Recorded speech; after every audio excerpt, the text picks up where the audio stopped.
सर्वांना माझा good morning, जय भीम, जय शिवराय. मी भाग्यश्री आठवले. रात्रीचे खूप भांडे पडलेले होते, ती मी घासले. गॅसचा वटा स्वच्छ केला. माझ्या सासूने त्यांच्यासाठी चहा मांडला.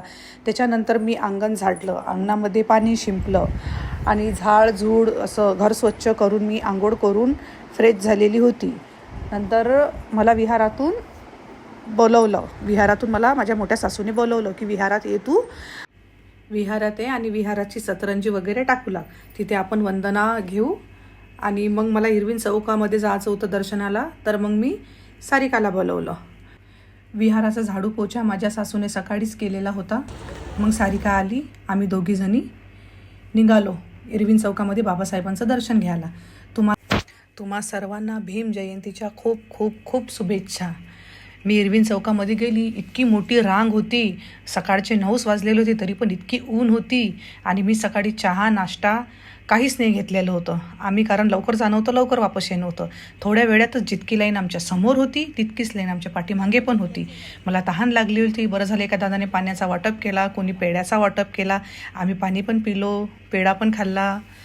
आणि बघा किती मोठी लाईन माझ्या पाठीमागे तितकीच लागलेली होती. काही वाटलं नाही, मला मजा आली. आमची सारिका होती, आमची सारिका खूप कॉमेडी आहे. काही वाटलं नाही, टाईम लगेच निघून गेला. लगेच मग थोडं दूर जात नाही तर अशा अर्ध्या वयांच्या बाया इतकी सुंदर लेझिम खेळत होत्या का बघा. आपल्या बाबासाहेबांची जयंती लहान असो, मोठे असो, बुढे असो, कोणीही असो, किती मनापासून साजरीही करतात बाबासाहेबांची जयंती. हे पाहून खूप प्राऊड फील होत होतं. आणि दरवर्षी आपण आपल्या बाबांची जयंती अशीच साजरी केलीही पाहिजे. सगळीकडे निळं पांढरं असंच डेकोरेशन होतं. कोणी जेवणाचा स्टॉल लावला, कोणी मसाले भातांचा स्टॉल लावला. सगळीकडे असं छान सजवलेलं होतं. बरं झालं आम्ही सकाळी 9 वाजताच येऊन गेलो दर्शनासाठी. रात्री तर याच्यापेक्षा जास्तही गर्दी असते आणि तिथं जाणं शक्य नसते, म्हणून मी सकाळीच निघून आलेली होती. आपल्या शरीराच्या चामड्याची चप्पलही शिवली आणि बाबासाहेबांच्या पायात घातली, तरीही बाबासाहेबांचे उपकार आपल्यावरचे फिटणार नाही, इतके बाबासाहेबांचे उपकार आपल्यावर आहे. आणि आपल्यासाठी बाबासाहेबांनी खूप काही कार्य केलेले आहे. आता वाजलेले आहे 11 वाजताच बघा किती गर्दी झालेली आहे. बरं झालं ना मी लवकर येऊन गेली. मग मला घरी जाताना आठवलं की माझ्या सासूने मला पूजेसाठी फुलं सांगितले होते. मी मार्केटमधून फुलं घेतले आणि मला रात्री गजरा लावायचा होता, तर मी गजरा घेतले.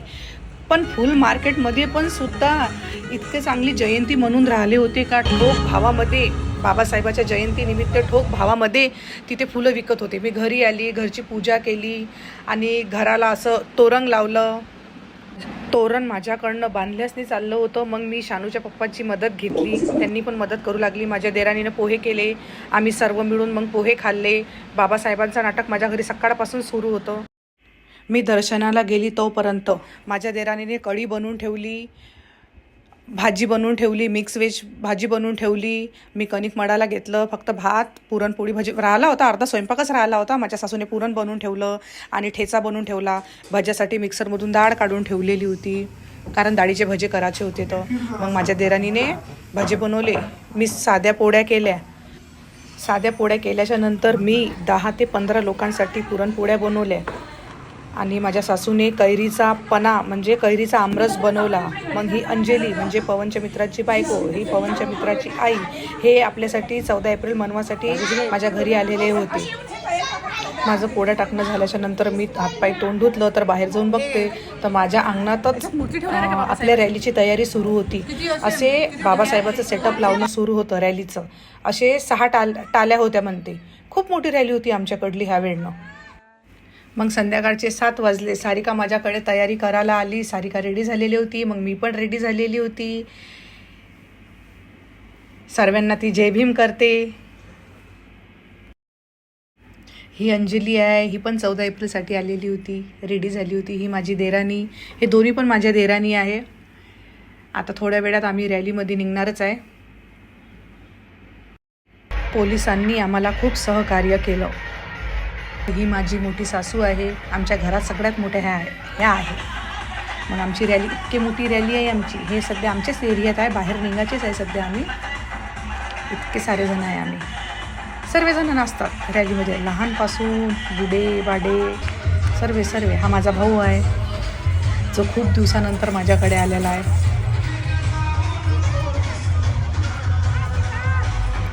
हा माझा सुनीचा भाऊ आहे जो बेल्लोऱ्यावरून आमच्या रॅलीमध्ये आलेला आहे.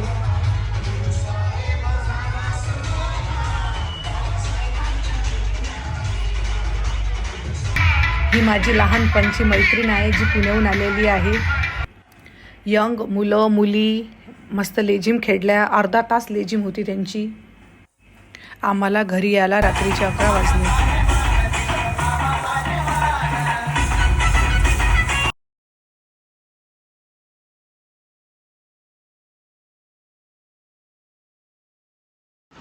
हा माझा भाऊ आहे जो रॅलीसाठी माझ्याकडे आलेला होता.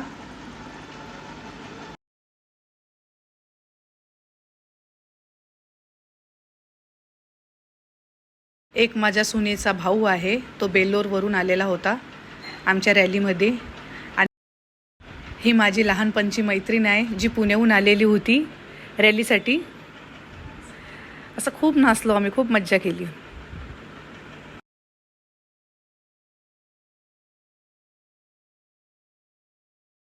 आमच्या एरियातल्या मुलामुलींनी लेझिम खेळल्या. मी पण होती लेझिममध्ये, पण मी जास्त नाही खेळलेली आहे.